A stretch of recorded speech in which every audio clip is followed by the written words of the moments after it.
involved with RSN for nearly 15 years. Support from someone who's been there makes all the difference.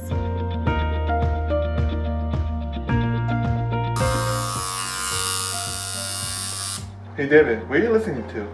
Kidney Talk, an online radio podcast that talks about kidney disease and the prevention of it. Oh cool, where can I find that? Oh, you can download it on iHeartRadio, Google Play, and Apple Podcasts. Oh nice, I'll definitely have to download that. Shout out to Renal Support Network, the annual Renal Support Network essay contest. I won the Renal Support Network contest last year, the Warrior, and we are all warriors. So thank you. Keep on doing all that you do, and be happy and healthy and keep the hope. Thank you, Renal Support Network. Woohoo! As a kidney transplant recipient, I find that having an actual publication like Kidney Talk is an invaluable resource for any kidney warrior at any stage. RSN keeps me informed of kidney advocacy issues so my voice can be heard.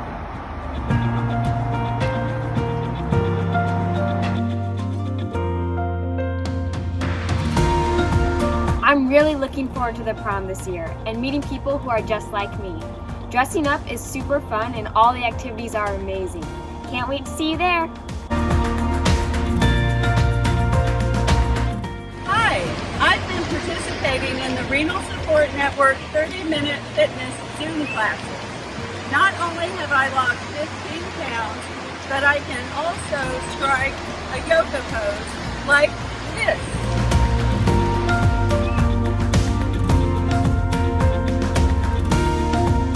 When I created Renal Support Network back in 1993, I had no idea the impact that I would have among my peers.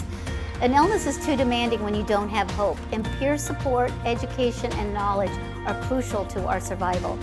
We have a great week planned with some incredible speakers, great information for you to share, learn, so we can survive and thrive with this illness. It's imperative. So stay tuned. We're going to have a great event, and a shout out to our corporate mission partners for making this happen.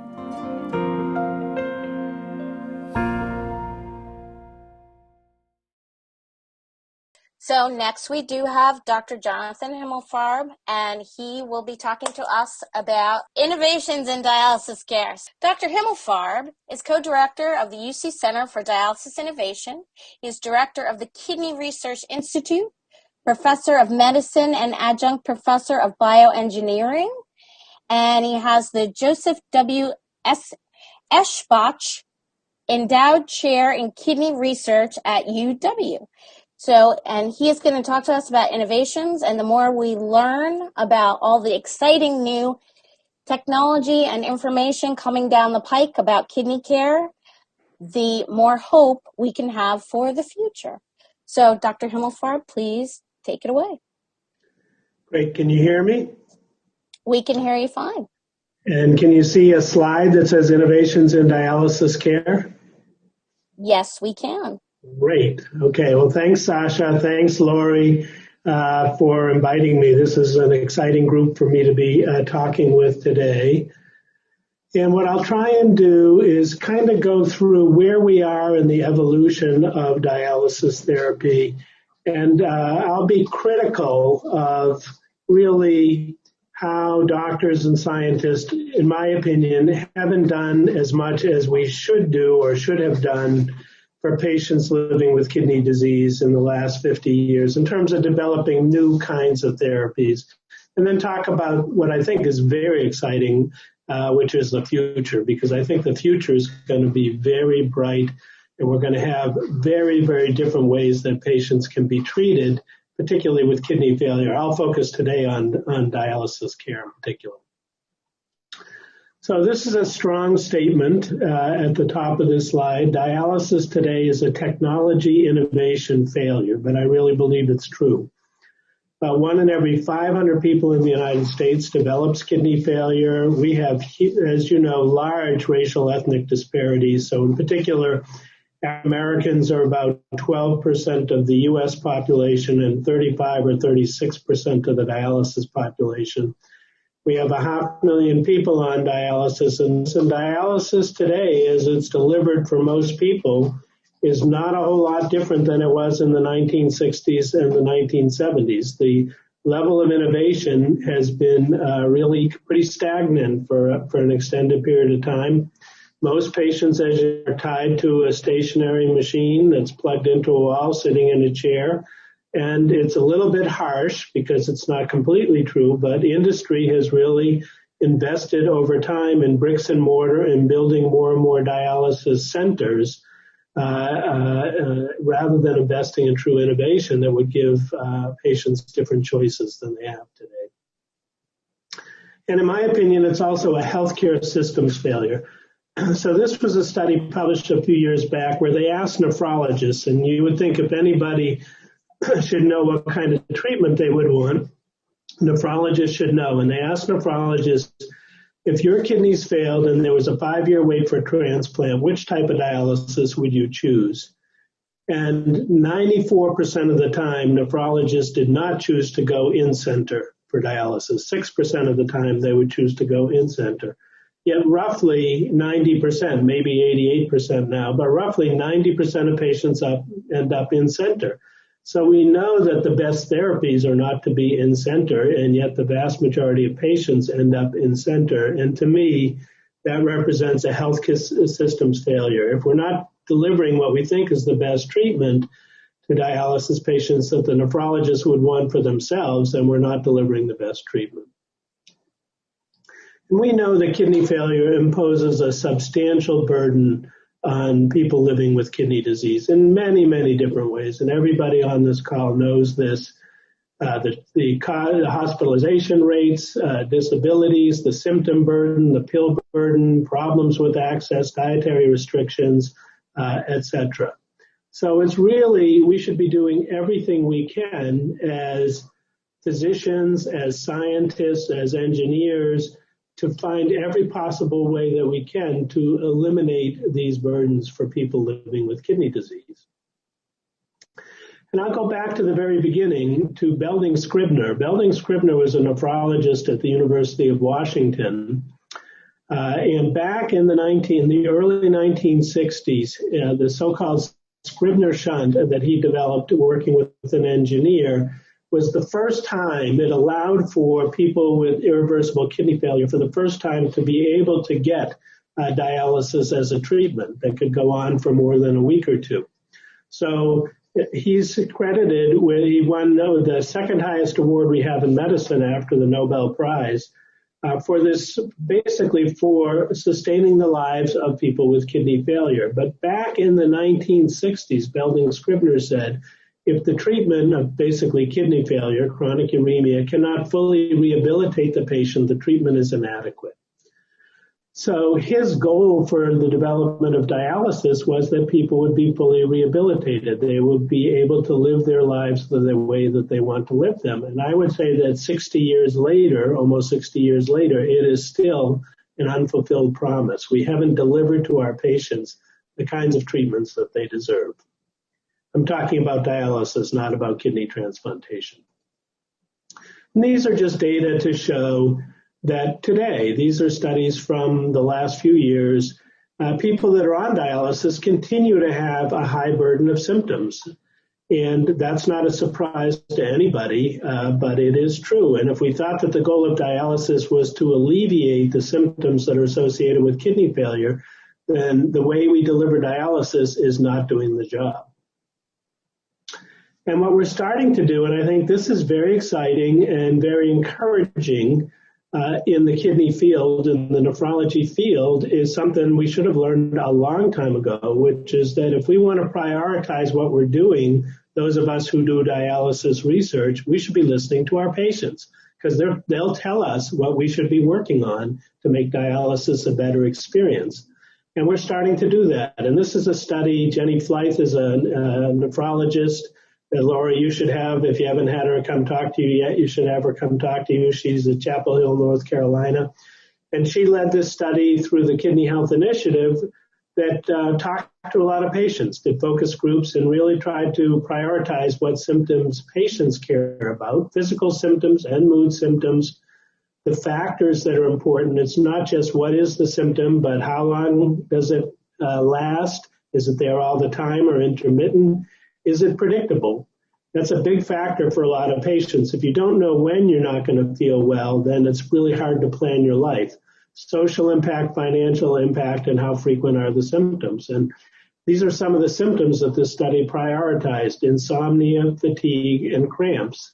And from a mood perspective, depression, frustration, and anxiety. And I would say that as a nephrologist, I've been involved in dialysis-related research for 40 years now. This isn't always what we focus on. We focus on things like blood pressure or measurement of different things in laboratory tests. But this is what patients really care about. Can we make you feel better with your kidney disease? There's another study, recent study. Alison Tong, who's an Australian nephrologist, has led an international effort to really understand the symptoms that patients with various kidney diseases, including patients on dialysis, have. And she published this study that looked at where is there a disconnect between what patients care about and what the healthcare professionals care about. And everything over here on the right, patients care about it more than healthcare professionals. And the things here on the left are the things that healthcare professionals care about more than the patients. So what do patients care about? Ability to travel, dialysis-free time, dialysis adequacy, not feeling washed out after dialysis. In other words, being able to feel good and live your life the way you want to, as opposed to as much about things like being in the hospital. These are all very important, and these are the things that the doctors always focus on, and clearly they're important to patients, but there is a disconnect, and what patients tell us all the time is, I want to be able to live my life and feel good and do the things that I want to do. And so Doug tried to steal my thunder for this talk by showing you the same picture. Bill Peckham really was an inspiration to many of us. He lived here in Seattle. He dialyzed at home for almost 30 years by himself. He dialyzed in close to 30 different countries. And Doug mentioned, and Doug accompanied Bill on this really iconic trip where here's a next stage machine and he was on dialysis rafting down the Grand Canyon. What Doug didn't mention was, first of all, Bill was 1 in a million, but also it took weeks to months of very, very meticulous planning to do this 8-day trip. So it wasn't spontaneous. Nothing about it was spontaneous. And you don't have the ability, if you're a patient living on hemodialysis, to be spontaneous, to say, okay, tomorrow I'm going to go drive to the Grand Canyon and spend the next 2 weeks on a raft. You just can't do that. So freedom to travel, less depression or burden of illness, lower pill burden. These are the things that we should be working on. Less fatigue, more energy, ability to work, better nutrition. And yes, one way to get there are all the things we focus on. Usually the doctors focus on blood pressure, cardiac function, heart function, and hospitalization rate. But we really need to focus on the things that allow you to live the life you were meant to live. And Bill often would say that I don't live to dialyze, I dialyze to live. It's another way essentially of saying the same thing. So we as the professionals need to find better ways to allow our patients to live the life that they were meant to live. And I would submit we are never going to get there with 3 times a week dialysis. For 4 hours at a time for hemodialysis. And the reason is that the number one function of healthy functioning kidneys is to maintain the blood in a constant state, in unchanging state, so that the level of acid in the blood or toxins in the blood or salt in the blood or water in the blood or potassium in the blood is always the same.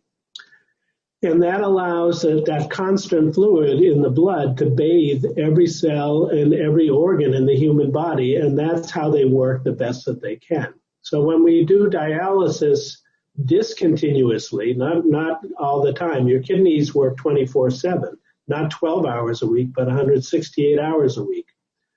So we allow all these toxins and acid and waste products to accumulate for 48 or 72 hours. Then in 4 hours, we try to get rid of them all at once.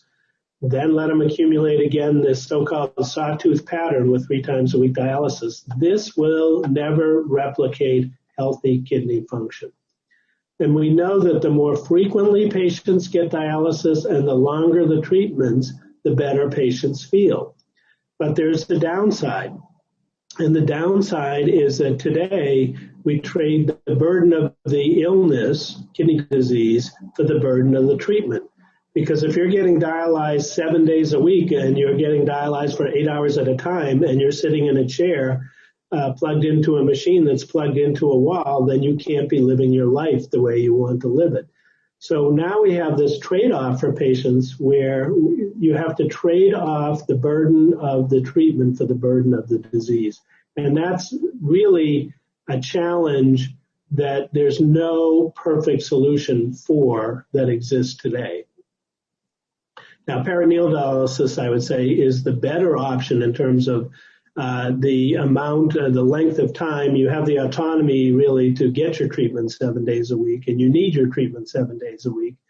But it is challenging because the efficiency of removal of waste products with peritoneal dialysis isn't as good as in hemodialysis. So if we could create a system of hemodialysis that allowed you to have freedom of movement, freedom to live your life, but get the same amount of treatment as peritoneal dialysis, we think that would be highly beneficial to patients. And this is not a new idea. Willem Kolff, who, like Belding Scribner, was one of the real pioneers of dialysis, and they shared that Lasker Award for their discoveries back in the 1970s, built a wearable form, a portable form of hemodialysis. And Doug mentioned that it had been 30 years since anyone had gone rafting down the Grand Canyon while on dialysis before Bill Peckham. And that 30 years ago was when Willem Kolff took a group of patients down the Grand Canyon with his wearable artificial kidney. The problem, though, was that he couldn't solve the problem of how to carry all the dialysate around and make it truly portable back with the technology in the 1970s. But he had the idea that if you could make portable wearable forms of hemodialysis, it would be transformative for patients in terms of how they would feel they could live their lives. And if we look at other technologies that developed in the 1970s, we can see that they did evolve and they really are patient-centered. And there was a lot of work to completely revolutionize what the care of different diseases looked like. This is the very first insulin pump that was made in the 1970s by Dean Kamen. Take a look at it. It looks like about a 40-pound backpack. This is what has happened since that period of time.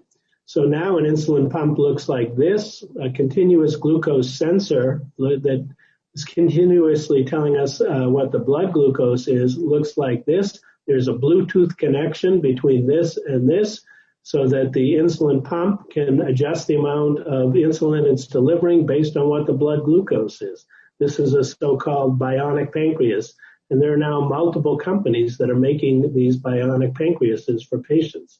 So we went, if I can go back, in 40 years we went from this in terms of diabetes to this.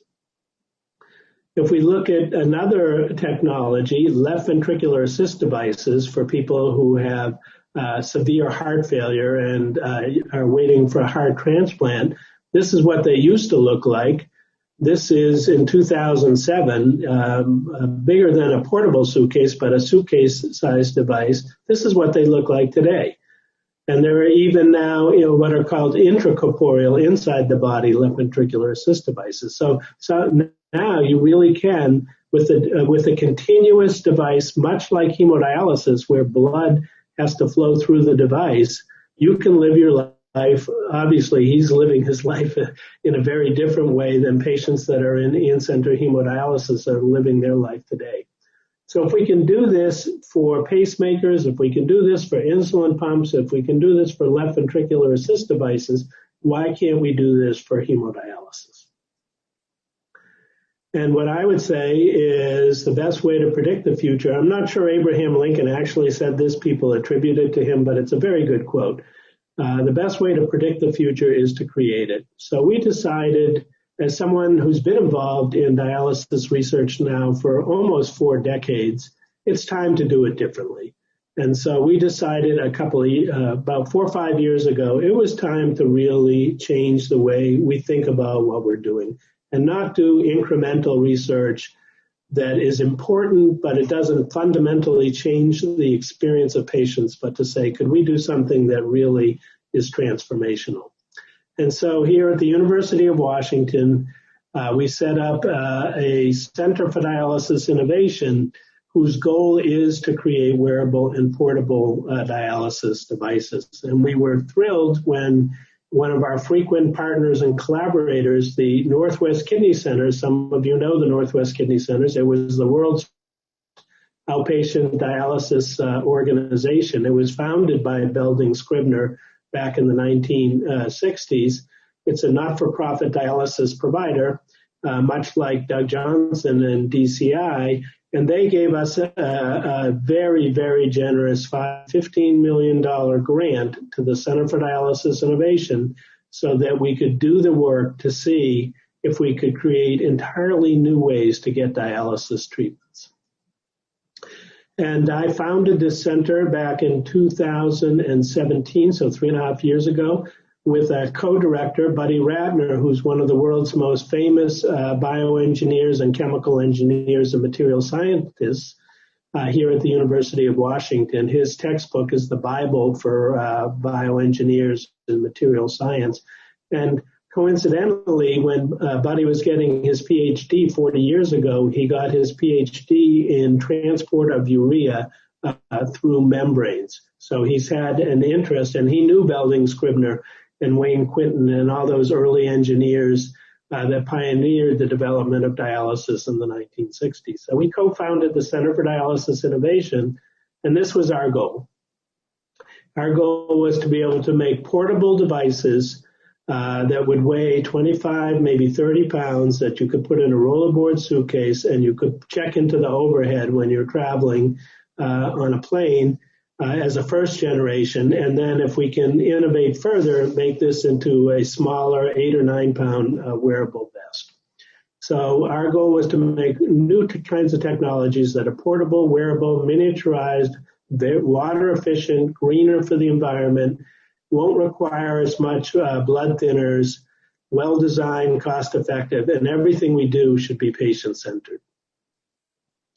And with that grant from the Northwest Kidney Centers, we were able to bring together teams of some of the world's best engineers here at the University of Washington, bioengineers, chemical engineers, mechanical engineers, systems engineers, industrial engineers.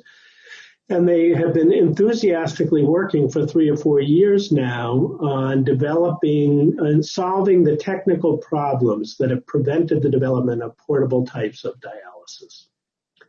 And we've also, and I think this is something I often say, nobody has ever designed a dialysis device with patients at the table during the design process. Because if the patients were at the table, they wouldn't tell you to design 5-foot-tall, 100-pound machines that have to be plugged into a wall. And so we, from the beginning, have created a patient advisory board that is integral to the Center for Dialysis Innovation. It's led by Glenda Roberts, who's an amazing person. She's the director. She's on our leadership team for the Center for Dialysis Innovation of Patient Engagement. She herself has been on in-center hemo and peritoneal dialysis and has a transplant. Formerly was a Microsoft executive as well. A couple of former presidents of the American Association of Kidney Patients. Two of our, it's a very diverse, ethnically and age-wise diverse patient panel. Two of our patient advisory board members won KidneyX Patient Innovator prizes for their suggestions as researchers for how we could improve the dialysis experience. And we have embedded this team in with the engineers in the design of all the devices that we're trying to build. So they tell us whether we're on the right track or not for what it is that they think. And we have care providers too, like Tina G., wife of Patrick G., who's a patient on dialysis. So they tell us, are we on the right track? Do we have the right ideas for the kinds of devices that we're trying to be able to build? So we knew that if this were easy to do, it would have been done 50 years ago. So we knew there were hard technical problems that had to be solved. And the hardest one, and the one that really has prevented this, is what I call the water problem. So when you go into a dialysis center and get your treatment, hemodialysis treatment, the dialysate flow rate, which is on the other side in the dialyzer of the blood, is about 750 milliliters a minute, about the size of a bottle of wine.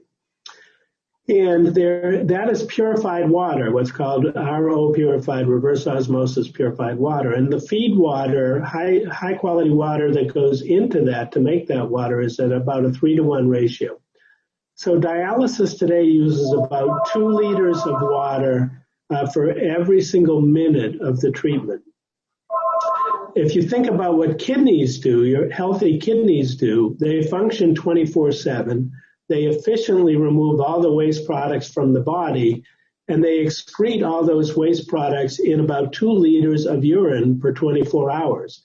So the kidneys do in 24 hours in terms of water usage what we do every minute with conventional hemodialysis. And there's no way that people can carry around all that water in a portable or wearable device. So we knew when we started the hardest problem to solve was to say, instead of using 400 liters of water in a treatment, could we use a liter or less than a liter, the size of a water bottle that you would buy in the store of water, and have that work for the dialysate for the entire day?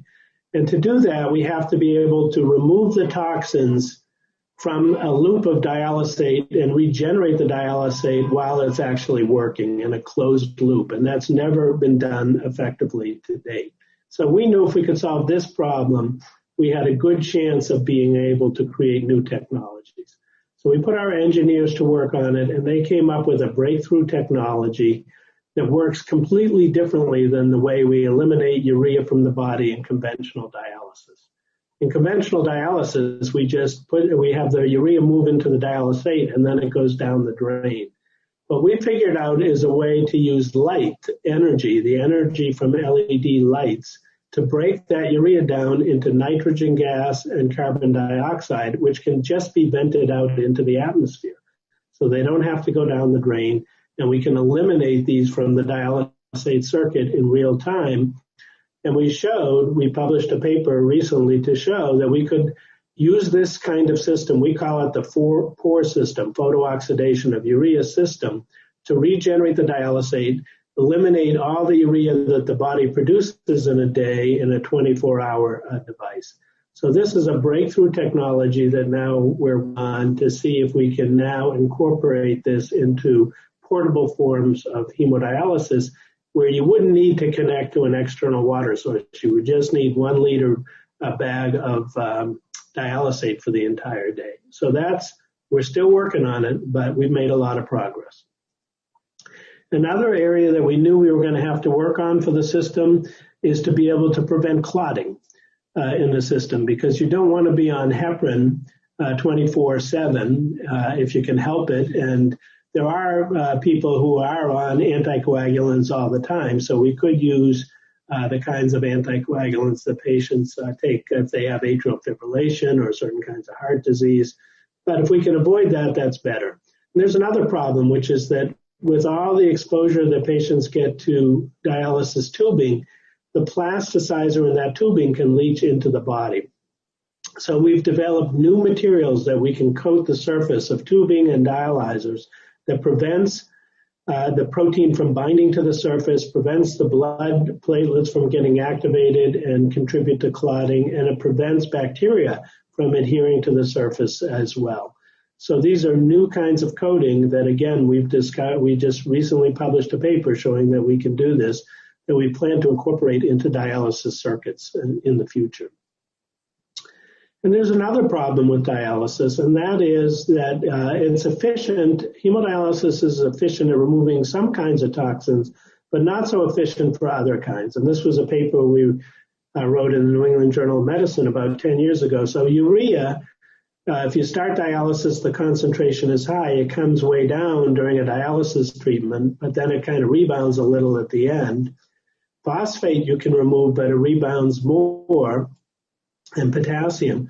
But the so-called protein-bound toxins, which we're now learning are probably the most toxic toxins in the body, are poorly removed during dialysis because they're bound to blood proteins, bound to albumin, and they don't cross the dialysis membrane.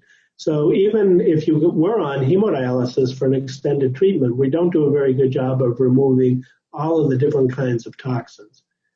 So we had a group of chemists at the University of Washington, chemical engineers who use supercomputers basically to model exactly how albumin, that molecule in the blood, binds these different toxins so we could develop clues to work on novel approaches to removing these specific types of uremic toxins from the body. And again, I don't want to give the impression that we've solved all these problems. We're working on them. We're working very hard on these problems, and we're making progress. So I don't want to give people false hope that any of this is right around the corner or we're going to have it next year. But we are committed to working on these problems as to fundamentally try to change the experience of what it would be like to be on dialysis. Another area that every patient that's on hemodialysis knows has been challenging is vascular access. And if you look at when the breakthroughs have occurred, you notice most of them occurred, again, 40, 50 years ago, 1960s and 1970s. That's when the arteriovenous fistula was developed and the arteriovenous grafts were developed. And then in the 1980s, still a long time ago, the central vein catheters were developed. And that's still, these are our three options that we have for dialysis today. And we know, and our patients tell us, and our patient advisory board tells us, probably the thing they like the least about dialysis is getting stuck 3 times a week with large needles and never knowing when you show up if your graft or your fistula is going to work.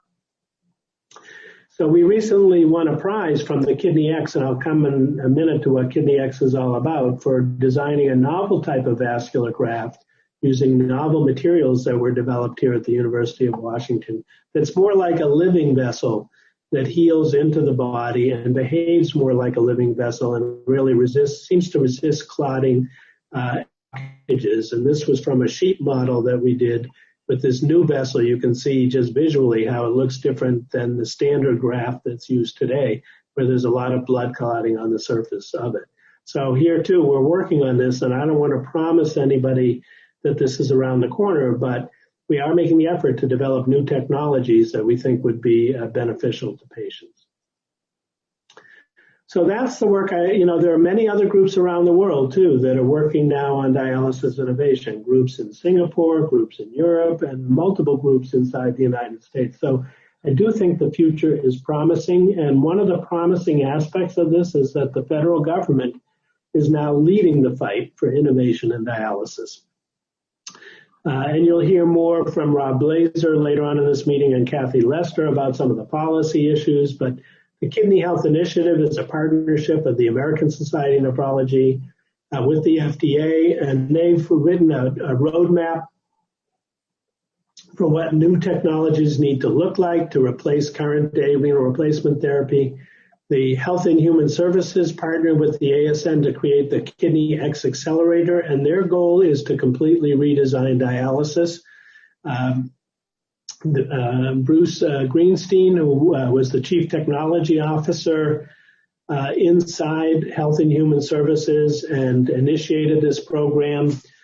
His mother was on hemodialysis for roughly 14 years, and Bruce got up at the ASN meeting in front of, I think, 7,000 or 8,000 people and said the first day of her treatment and the last day of her treatment 14 years later, the dialysis was the same. There hadn't been any real innovation. So they are really committed to helping to support or lead the fight for innovation.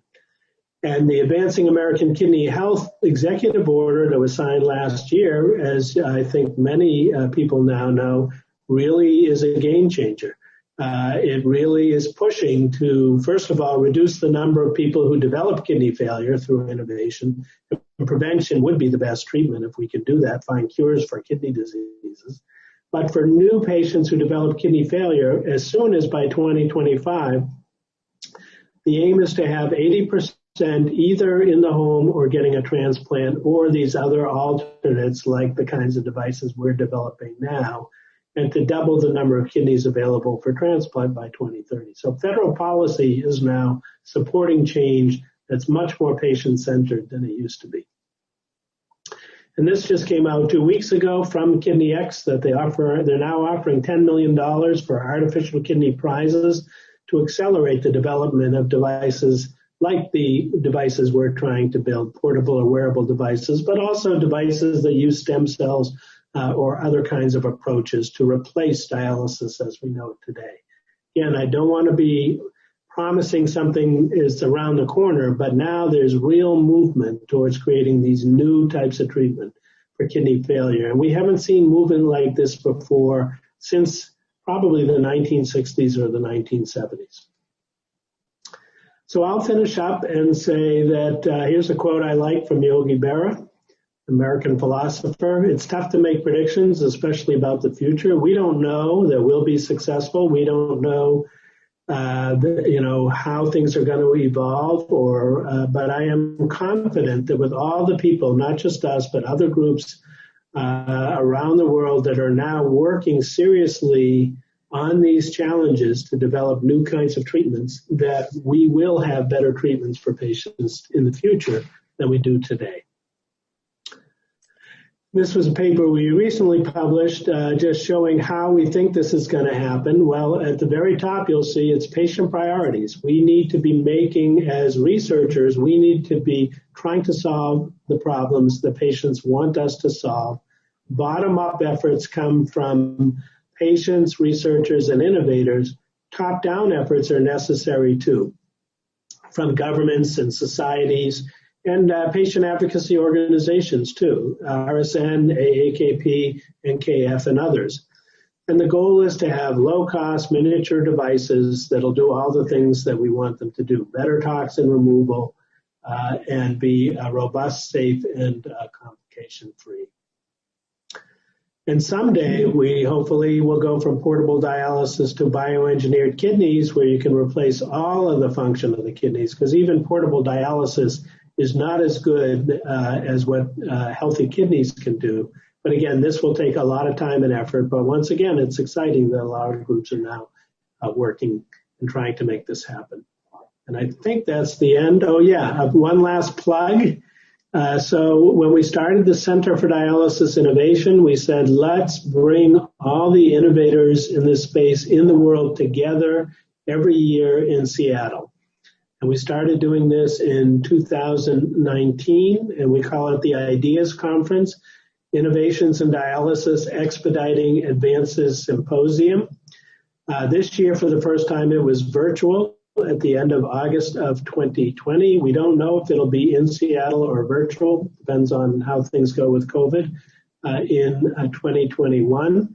But we always have a lot of patients take part in this meeting, and the patients are very vocal, and they talk to all the scientists and the doctors and the innovators and tell them what they think of what they're trying to do.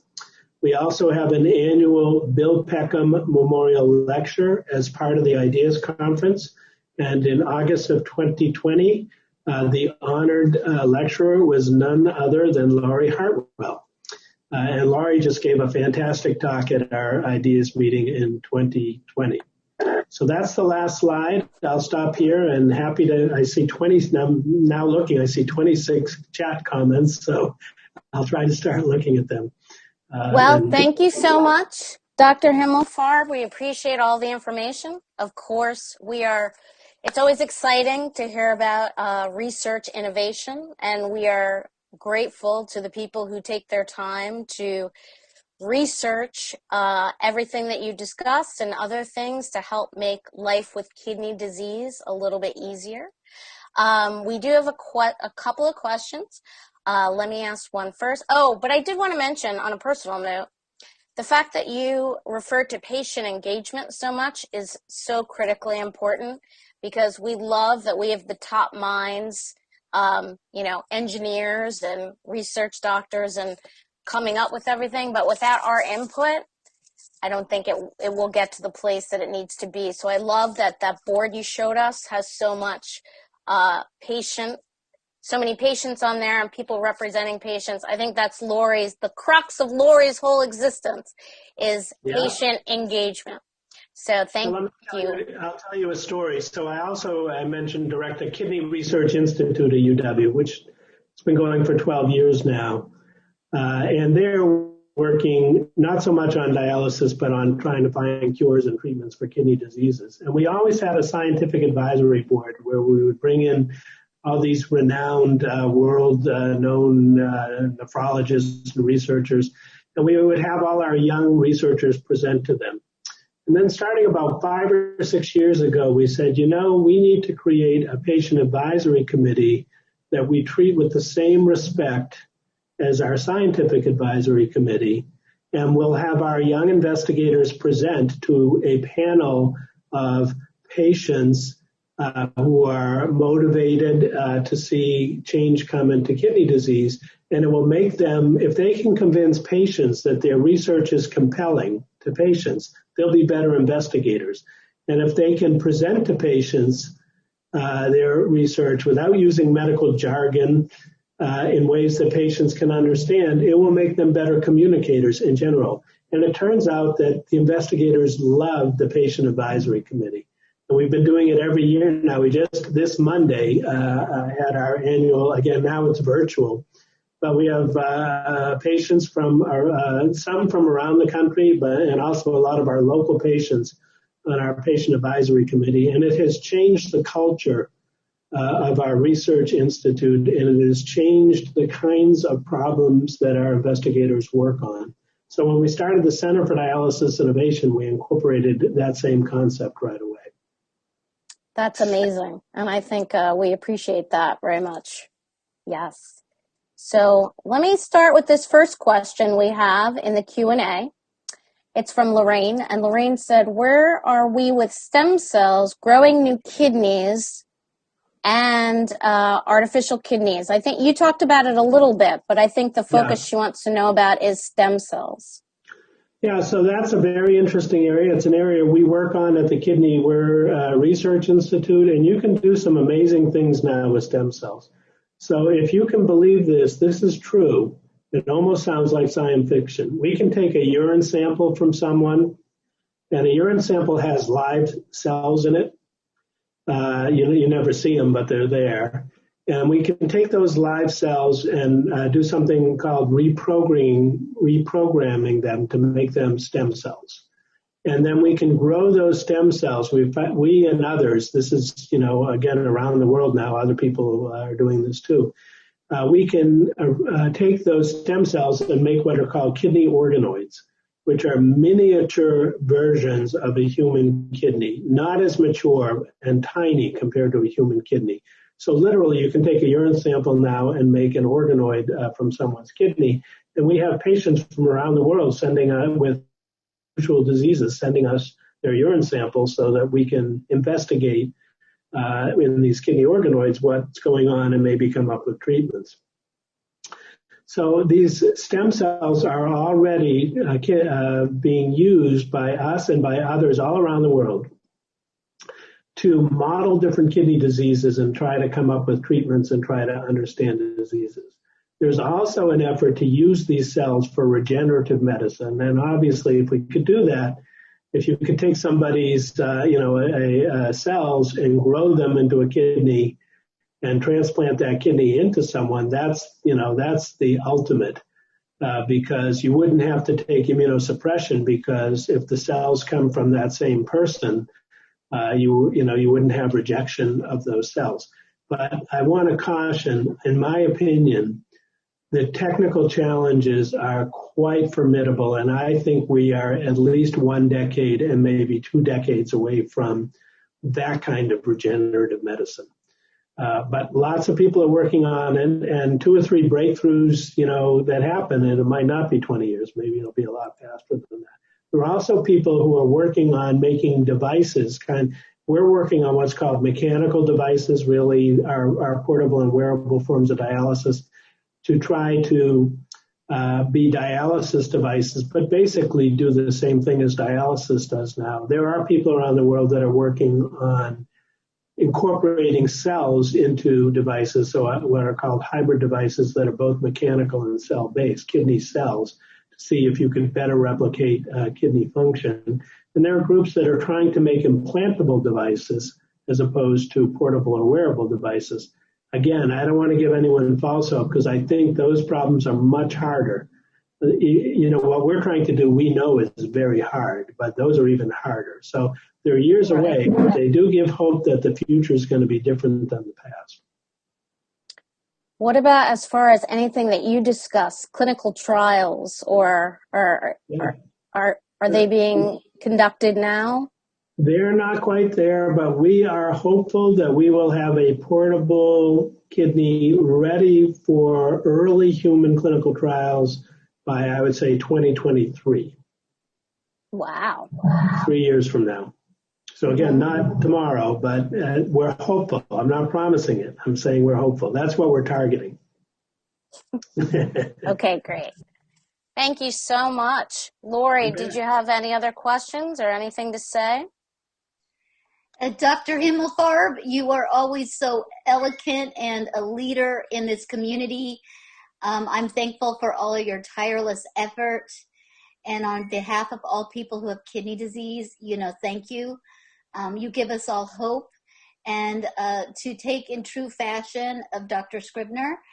And I had a Scribner shunt in 1968, as you know, but many people don't know. So I've been dealing with this for 5 decades. One thing that Dr. Scribner did was he burned the midnight oil relentlessly to solve these problems. And I know you do the same. So thank you on behalf of patients. We try to do our part, but Lori, I'm so grateful for your advocacy, and you talk about me being tireless. Nothing compares to what you're doing. So anytime, it's a pleasure. It's always a pleasure. Sasha, I think it was so interesting because when I started dialysis,